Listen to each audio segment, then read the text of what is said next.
Hey y'all, Suzaku here. A little bit of another different one. I was looking online for how to clean my Kitsune and never found any good videos, so here's my attempt at it. First, let's talk about what you need, and then we'll get to the cleaning. One keyboard key remover tool. Some people said you can get away without it, but I didn't trust myself since I haven't really done this kind of work. You'll also want a mini screwdriver for the back, one toothpick and or flosser tool. The toothpick was better for me. Some Q-tips to get to those hard to reach areas, as well as some alcohol pads like you can get in a first aid kit to help disinfect, and a microfiber cloth to dry it up after that. You'll also want a brush attachment and a tiny attachment with a vacuum if you can get it. I would also suggest having something soft to put your Kitsune down face down on when you're doing things like the screws, which you can see I did not do. Now that you have everything that you need, the first thing is to remove the rubber covers for the screws on the back panel.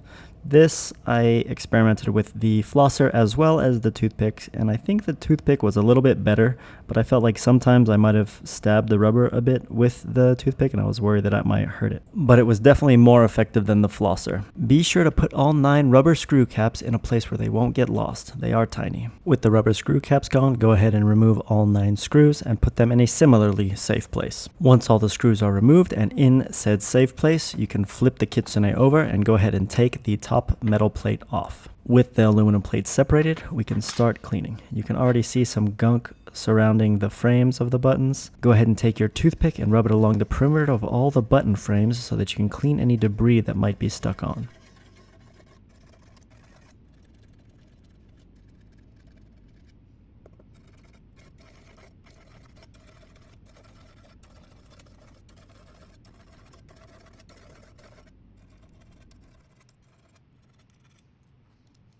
Once you've hit all the frames, you can wipe it clean with your microfiber cloth. Go ahead and look at how gunky that thing was.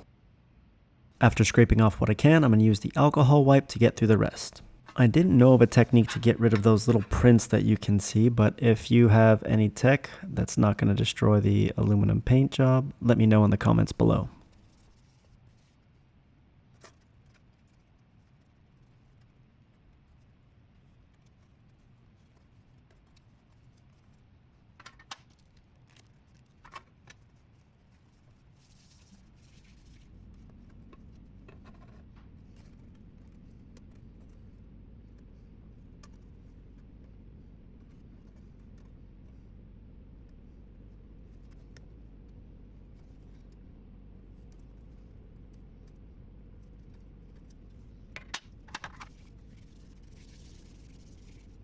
Once you're done with the alcohol swabs, go ahead and finish with the microfiber cloth to get all the oils off.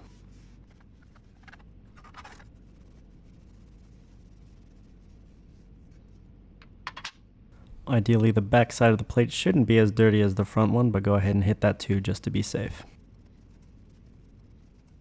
Now let's turn our focus to the keycaps and the keys. This was my first time removing any kind of keycaps or keys, so it took me a little bit to get comfortable with it, not being afraid that I was going to break it, but this is what it looks like.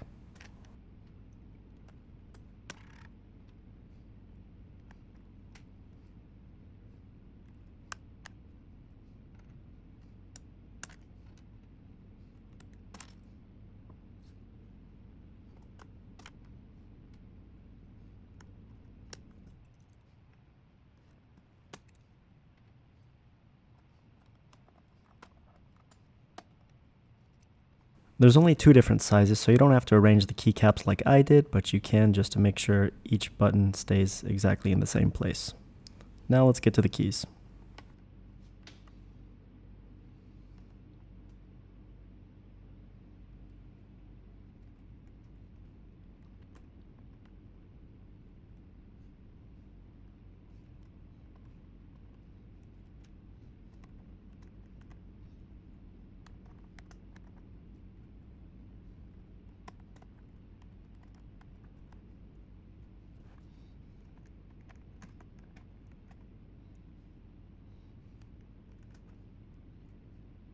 The up key felt like it was in a bit deeper or just harder to get to because of the way the keycap and everything is shaped, so I tried a little bit, but then I ended up opting to save it as the last one.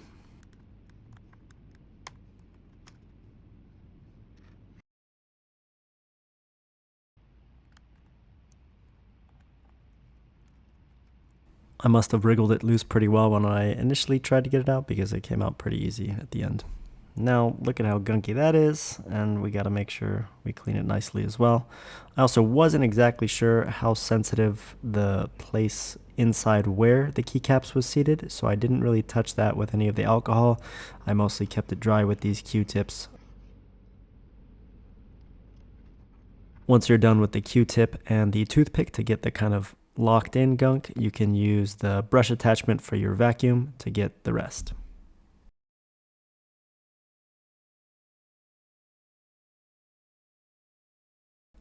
I finished the vacuuming portion with the more narrow one just so I could really make sure I got any little stray hairs or tiny bits there.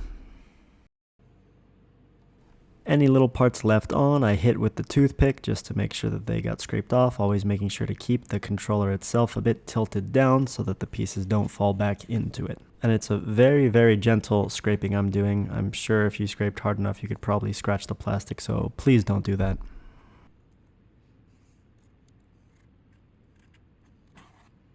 That concludes the dry cleaning portion for the controller. Now I take a Q-tip, get it wet with the alcohol swabs, and I hit all the parts except for the electronic part because, again, I wasn't sure how cool that was, and that part wasn't really dirty anyway. So it might take a couple Q-tips and a couple alcohol swabs, but make sure to get there nice and good.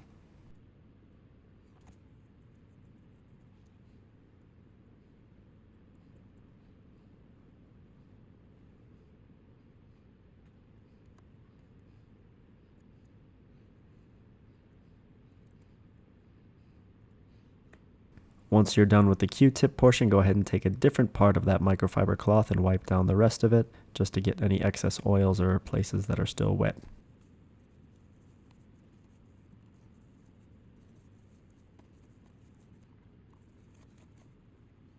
Maybe a bit redundant, but I finished with one more pass over of the vacuum to make sure I really got everything. Now let's turn our focus to the keys and the keycaps. I wasn't really sure what was okay for the keys themselves, so I kept it dry only. I didn't use any of the alcohol, and I just wiped them and picked off any bits that needed to. But since the keycaps themselves are just plastic, I wiped them down similarly as the aluminum plate with the alcohol swabs and wiped them down with the microfiber cloth and then let them dry. Once the keys themselves are clean, you can put them back in the same orientation that you found them.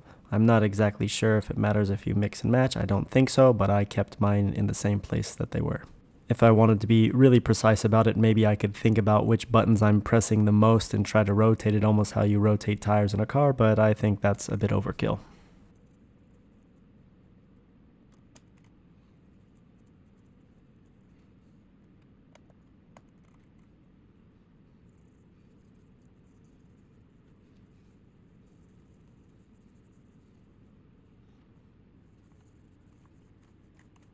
Now when you're placing the key covers back, you'll see that there's two push tabs, and you'll want to make sure that those are on the left and the right side when you replace them.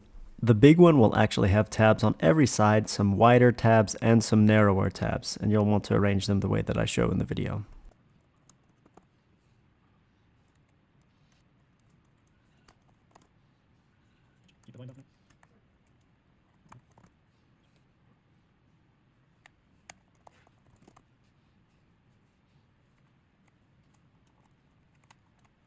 For the biggest button, you'll want to have the wider tabs on the left and right and the narrower tabs on the up and down sections.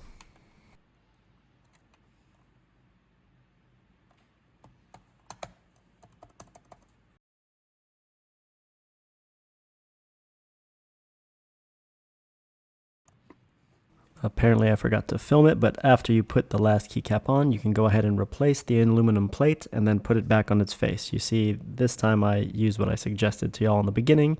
Use the towel to make it a little bit softer if you're working on a hard surface, and then go ahead and get to work replacing the screws.